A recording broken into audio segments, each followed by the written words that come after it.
வணக்கம். தர்மபுரியினுடைய அதிமுக வேட்பாளர் டாக்டர் அசோகன் மிக தீவிரமாக பிரச்சாரம் செய்து வருகிறார். அவருடைய அந்த பிரச்சாரங்கள் எப்படி இருக்கின்றது, என்னென்ன வாக்குறுதிகளை கொடுக்கிறார் நம்ம அவருடன் கேட்டு தெரிந்து கொள்ளலாம். டாக்டர் வணக்கம். இப்ப நீங்க தர்மபுரி தொகுதியில அதிமுக சார்பில் போட்டிடுறீங்க, மிக தீவிரமா பிரச்சாரங்கள் பண்ணிட்டு இருக்கீங்க. எனக்கு உங்க கிட்ட கேட்க நிறைய கேள்விகள் இருக்கு. ஆனா அதுக்கு முன்னாடி டாக்டர் டு அதிமுக வேட்பாளர் ரொம்ப எனக்கு ஆச்சரியமா இருக்கு. ஏன் டாக்டர்ல இருந்து நீங்க ஒரு வேட்பாளரா ஒரு எம்பியா வரணும்னு ஆசைப்படுறீங்க? நான் டாக்டரா இருக்கும் போதும் மக்கள் பணி செஞ்சேன். இப்போ அந்த மக்கள் பணியை இன்னும் சிறப்பா செய்யணும், மக்கள்கிட்ட எல்லாத்துக்கிட்டையும் சென்றடையணும்னு சொல்லிட்டு இந்த வாய்ப்பு எனக்கு கொடுத்திருக்காங்க. ஓகே. இப்ப நீங்க டாக்டரா இருக்கும்போது அரசு மருத்துவக் கல்லூரியில மருத்துவமனையில நிறைய விஷயங்கள் பண்ணிருக்கிறதா சொல்லி குறிப்பிடுறீங்க. இப்ப நீங்க தர்மபுரி தொகுதியினுடைய எம்பியா உங்களை மக்கள் தேர்ந்தெடுத்தா இந்த தர்மபுரி மக்களுக்கு நீங்க என்ன நன்மைகள் செய்வீங்க, என்ன திட்டம் கையில வச்சிருக்கீங்க? இந்த தர்மபுரியில இருக்கிற எல்லாருக்கும் வேலை வாய்ப்பின்மை மிக அதிகமா இருக்கு. அதனால ஆல்ரெடி அண்ணன் எடப்பாடி அறிவிச்ச சிப்காட்டை விரிவடைக்க உதவி செஞ்சு இங்க இருக்கிற இளைஞர்கள் எல்லாருக்கும் வேலை வாய்ப்பை கொண்டு வர முயற்சி செய்வேன். அதுக்கப்புறம் ஜவ்வரிசிக்கு சாப்கோ ஃபேக்டரி கொண்டு அதுலயும் வேலை வாய்ப்பு இளைஞர்களுக்கு எல்லாருக்கும் வேலை வாய்ப்பை கொண்டு வர முயற்சி பண்ணுவேன்.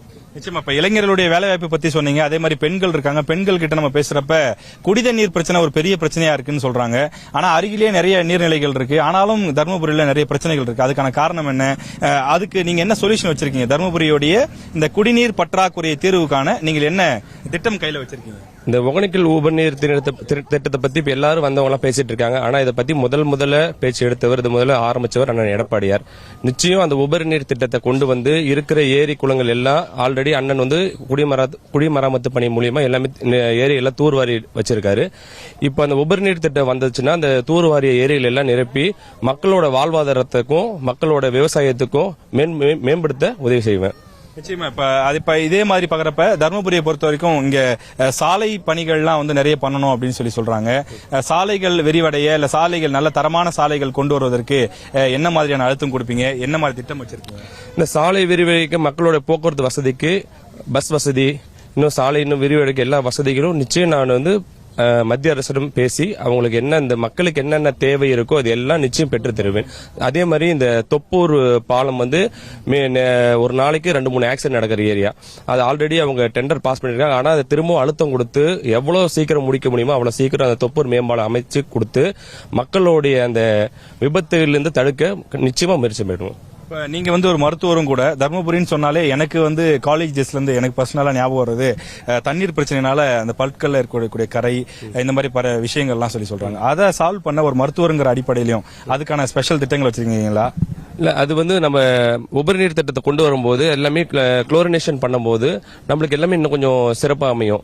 இப்ப நார்மலா இருக்கிற இப்ப நீர் ஆகாரத்தோடைய அந்த கிரவுண்ட் வாட்டர் லெவல் ரொம்ப கம்மியா போக போக போக இது எல்லா நீங்க சொல்ற எல்லா டிசீசஸ் இருக்கிறதுனால இப்ப இந்த உபரிநீர் திட்டத்தை மூலியமா தண்ணி கொண்டு நிரப்பும் போது ஏரிக்கு தண்ணி வரும், விவசாயத்துக்கு தண்ணியும் கிடைக்கும், கிரவுண்ட் வாட்டர் லெவலும் இன்க்ரீஸ் ஆகும். இது எல்லாம் இருக்கும்போது இது எல்லாமே நம்ம நிச்சயமா மக்களுக்கு பயனுள்ளபடியா நம்ம செய்யலாம். நிச்சயமா. இப்ப அதிமுகவை பொறுத்த வரைக்கும் சொல்லக்கூடிய ஒரு குற்றச்சாட்டு என்ன அப்படின்னா பிரதமர் வேட்பாளர் இல்ல அப்படின்னு சொல்றாங்க. நீங்க எப்படி அழுத்தம் கொடுத்து உங்க கூட்டணியில ஒரு வேட்பாளர் கேண்டிடேட் இல்லங்கிறப்ப நீங்க எப்படி அழுத்தம் கொடுக்க முடியும் அப்படின்லாம் ஒரு குற்றச்சாட்டுகள் வைக்கிறாங்க. அப்ப நீங்க அதை எப்படி சமாளிக்க போறீங்க, எப்படி அழுத்தங்கள் கொடுப்பீங்க? எங்கள் தலைமையில் உள்ள எங்க அண்ணன் எடப்பாடியார் அவர்கள் அவர் முடிவு பண்ண பிரதமர் வேட்பாளரை நாங்கள் ஆதரிப்போம். அதே மாதிரி இந்த 2014 37 நாடாளுமன்ற உறுப்பினர்கள் இருந்தாங்க. இந்த 37 நாடாளுமன்ற உறுப்பினர் இருக்கும்போது காவேரிக்கு தண்ணி இல்லைன்னு தெரிஞ்சு அம்மாவுடைய ஆட்சியில 37 பேர் நாடாளுமன்றத்துக்கு 22 நாள் ஒத்தி வச்சாங்க. அதே போல இப்ப நானோ என் கூட இருக்கும் அனைத்து 40 தொகுதிகளிலும் உள்ள அனைத்து இந்திய அண்ணா திராவிட முன்னேற்ற கழக வேட்பாளர்கள் வெற்றி பெற்று நிச்சயமாக நாடாளுமன்றத்தில் அழுத்தம் கொடுத்து தமிழ்நாட்டு மக்களுக்கு என்னென்ன தேவை இருக்கோ அதை நிச்சயமா வாங்கி மக்கள் பயனடைவாறு நிச்சயமா செஞ்சு தருவோம். Okay sir. இப்ப இறுதியா ஒரு கேள்வி. இப்ப நீங்க தேமுதிக உள்ளிட்ட கூட்டணி கட்சியினர்லாம் இருக்காங்க, அவங்களோட ஒத்துழைப்புலாம் உங்களுக்கு எந்த அளவுக்கு இருக்கு? நல்லா சப்போர்ட் பண்றாங்களா? எப்படி இருக்கு அவங்க ஒத்துழைப்பு? மிக பிரமாதமா இருக்கு.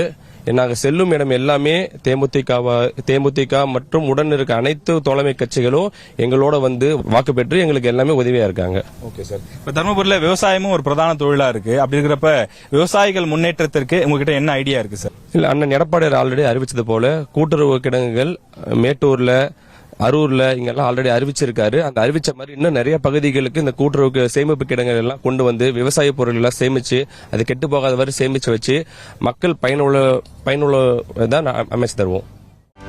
செய்திகளை உடனுக்குடனும் துல்லியமாகவும் தெரிந்து கொள்ள சப்ஸ்கிரைப் பண்ணுங்க.